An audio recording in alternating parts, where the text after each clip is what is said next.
let's bring in Dan Orlovsky, ESPN football analyst. You can see him on NFL Live Monday through Friday at 4 Eastern with Laura Rutledge, Mina Kimes, Marcus Spears, Ryan Clark, Adam Schefter. First question, it's not football related. What makes Steph Curry so great, Dan?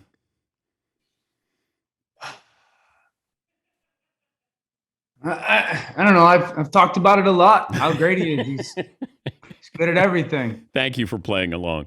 Is there a player that you've run out of ways to describe how great they are? Tom is up there. Yeah, I mean, Tom is certainly up there because he's done it for so long at such a high level. I thought Revis was there years ago. Revis was a guy that got up there, but I would say Tom, Aaron, definitely Aaron is still there, and he's great because of the same stuff he's been great for a decade. But you had Mahomes who felt like he was on the cusp of that. But now all of a sudden we kind of, started chopping away at his pedestal here. Where's Mahomes now on the list of quarterbacks in the NFL this season? Yeah, I mean, if we're just talking about this season, Patrick's probably guys that have played better than Patrick. Tom has played better. Lamar's played better. Dak? Dak has played better. Matthew Stafford's played better. Josh Allen's played better. So, I mean, Patrick's probably somewhere around the 6 or 7 range as far as just performance this year. I would still, if I had the 2, 3, 4, 5 pick in next year's NFL draft and Patrick was a guy that I could pick, I'd trade all 4 of those picks for the number 1 spot to go get him. I think he's been a lot better the past 2 or 3 weeks, Dan, a lot better. Mechanically, he's been so much better. You could tell that's been an emphasis. I think that this past weekend, was a great performance when it came to the end result production. You could see he was very purposeful. I kind of said that this week. He threw the ball 50 times against the Raiders. 44 times he got the ball out in 1 hitch or less. That's intent to be completion driven. He will not have that experience against the Cowboys, though. The Cowboys are not going to give him completions like that this week. So he's been better, and he's still the most talented guy at the position. We see golfers get in bad habits. How do quarterbacks get into bad habits, even the great ones? Yeah, you have success within those bad habits. The way I phrased it was bad process, good results. He was having good results, and this is for a stretch of period of time. And it's a fine line, Dan, because you don't want to take that away from him. That's his superpower is he's able to play so well and be so accurate and make the correct throw at the correct time when everything isn't kind of perfect or right. But when you have a period of time where you have a good result but a bad process, that's how you get into bad habits. And bad habits aren't something that happen overnight. They happen over a long period of time. And that's why I say, there's that saying in the NFL, winning cures everything. That's a myth. Winning covers everything. And it's really difficult to go in as a coach and go, hey, Patrick, we really got to make sure that we're focused every single day on our fundamentals. When he goes, hey, man, I just threw for 380 and 4 touchdowns. So you've got to be so obsessive and nitpicky in a way and focusing on the things that can catch. I remember, Dan, Aaron Rodgers went through this. Aaron Rodgers went through stuff because these guys are so physically gifted, and they can do so much without having to be Drew Brees or without having to be Tom or without having to be even a guy like right now, like Kirk Cousins. Those guys have to be correct all the time, technically and mechanically. Aaron went through this years ago when he started, his play started to dip, and it was like, some of the mechanics, when the talent starts to just drop a little bit, you've got to kind of counter that with those mechanics and technical stuff. And, it seems like Patrick, like I said, over the past couple of weeks is started to show some better stuff in regards to that. Better understanding of the Chiefs right now or the Cowboys right now? Oh, the Cowboys. The Cowboys completely. I think the Cowboys, the Broncos game was that blip in the radar. I said this. I don't know if there's a team in the NFC, and I think there's a team in the AFC, maybe Buffalo. I don't think there's a team in the NFC offensively that has absolutely physically dominated people the way the Cowboys offense has in multiple games this year. I don't think there's a team in the NFC that can line up and go, we will beat you on offense however you want us to. However you want us to. Both they can and they will. They got the people to do it, and they've got the coaching to do it. You want us to throw it 50 times, we'll throw it 50. You want us to run it 50, we'll run it 50. I don't think there's a team in the NFC that has done that.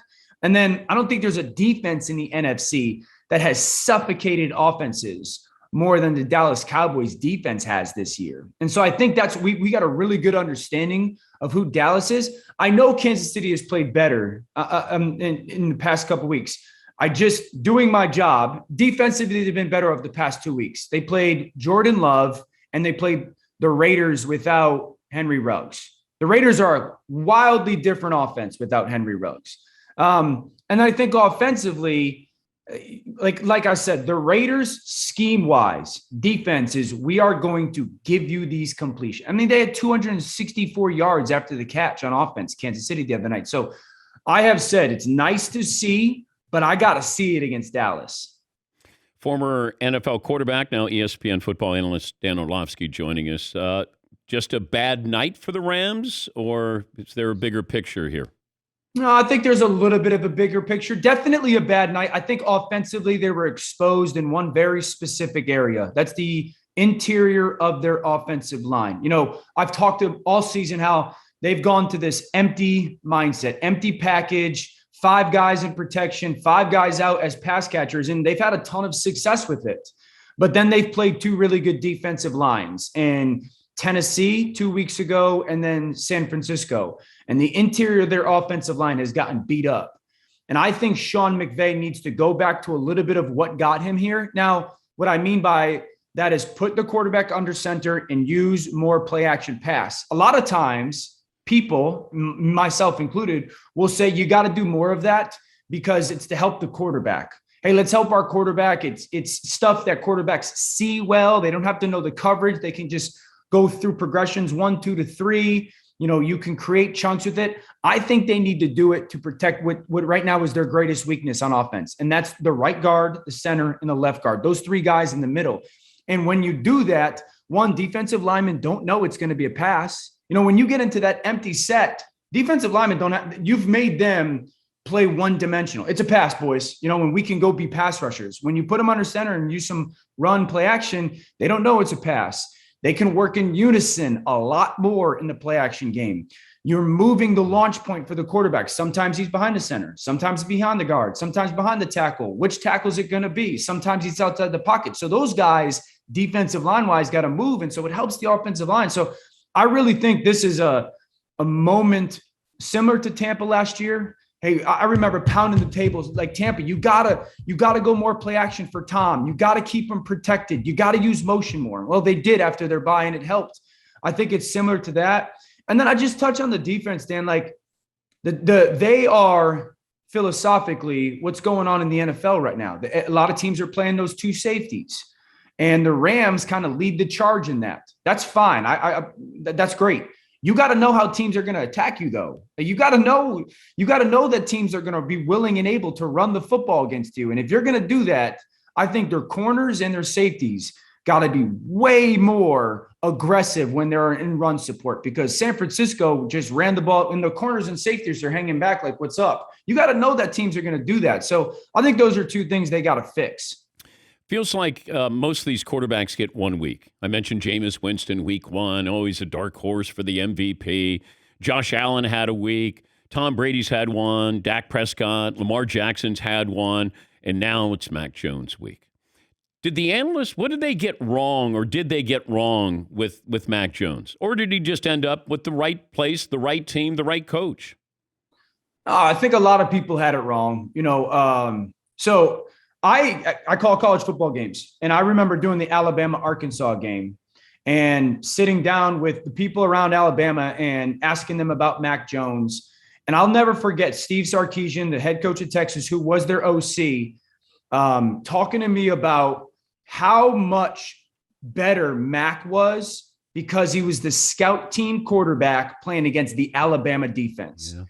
And we were just having the conversation. I played scout team quarterback a lot as a backup, and we're just having that conversation. And it made me think you get so much better because you have to play so fast. When you're playing scout team against the starters, you are forced to play so fast, and you learn because there's no consequence to bad plays in practice when you're that guy. You learn so much about what you can and cannot do, how you use these things, your eyeballs, how you use your brain. And I think that was the thing that I fell in love with Mac in the draft process. And I was the person who was pounding the table. He should go 3 to San Francisco. And I had firmly believed that Kyle wanted Mac at 3. I think, well, we're in an era where, physically we have fallen in love with the physical attributes of quarterbacks, as we should, Josh and Lamar and Patrick. But at the end of the day, the quarterback position has always been, can you think and can you throw?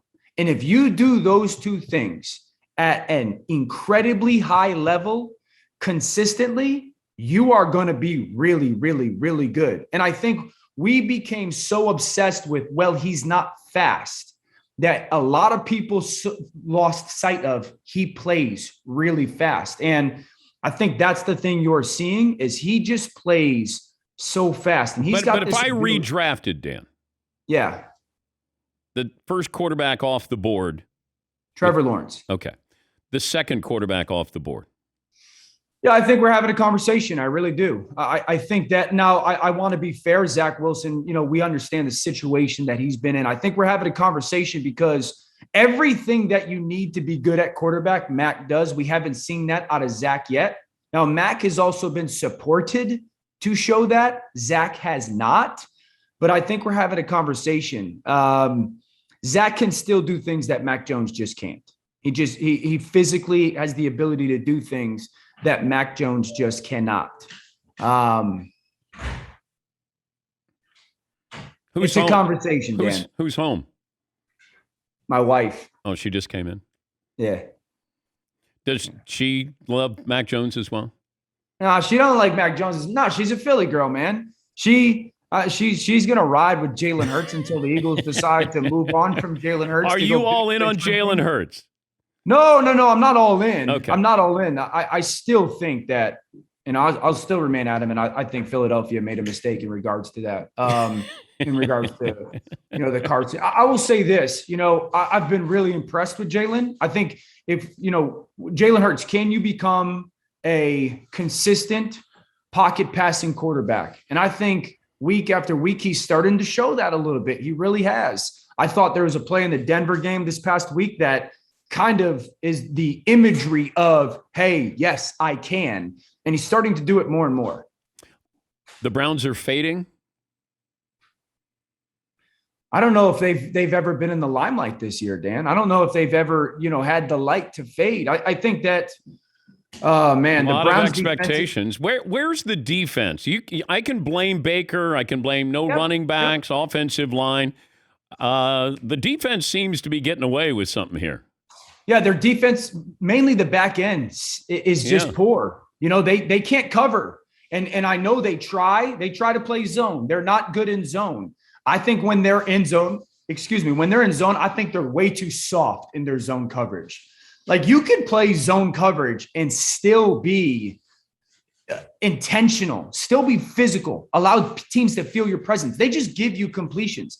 When they play man, I still believe that they don't allow their guys to play hands-on and man coverage. Right? Like Denzel Ward is a man corner at his best. And they don't allow him to play this. I think Greg Newsome is a man corner at his best. They don't have, every football unit needs to have something when the SA crap hits the fan, the doo-doo hits the fan. Like you got to have something that you can turn to and say, we're doing this right now. They don't have that. And I think their coverage, because Dan, they got the best pass rush unit in the NFL. Statistically, they're the best pass rush unit in the NFL. If you have the best pass rush unit in the NFL, you should be good in coverage. And that it's really let them down. I think their communication still struggles when they play man. I think defensively has been the absolute weakest part of their team. I'll say this about the offense, specifically of New England. I was really disappointed in Kevin Stefanski. Baker didn't play good. They go on that first drive, 11 plays. Dearness Johnson runs for 54 yards. He's got 7 carries for 54 yards on that first drive. They ran the ball 3 more times in the first half. Bill was great. The plan defensively was great. When you get a coach to go away from what their greatest attribute is, you've already won the game. You've already won. And for them to, I don't care if I'm playing tailback. The strength of their offense are those 5 boys up front. I don't care who the tailback is. You got to run, be who you are at your absolute best against New England. Do you get out of household chores by acting like you're on Zoom calls all day? I actually love household chores. I'm a weirdo, man. I'm a weirdo. So one of the things I love to do is wash dishes. I don't use the dishwasher often because I like to dry dishes. I also like to make my kids dry the dishes because I think it teaches them hey, you got it's not a chore, dude. This is something if you want to eat, you got to wash and dry your dishes. Wait, is your wife right there in the kitchen listening to this? She can vouch for me. She could vouch. She is. It's true. Yeah, it's true. Okay. All right. I'm not a huge fan of the folding the laundry, but I will do it just to, we got 6 humans in our house, so I can't go, hey, fold the kids will try to fold laundry at times. So, okay. I got to drop off lunch boxes at school. I got to watch tape. I got to prepare for Cincinnati SMU. I got to drop off lunch boxes at school. Is Cincinnati going to make the Final Four? I don't think so. As much as my emotional heart wants them to, this is my second Cincinnati game. I'll say this about Cincinnati. I think their defense gives them the ability to beat anyone in America. I think their defense is that good.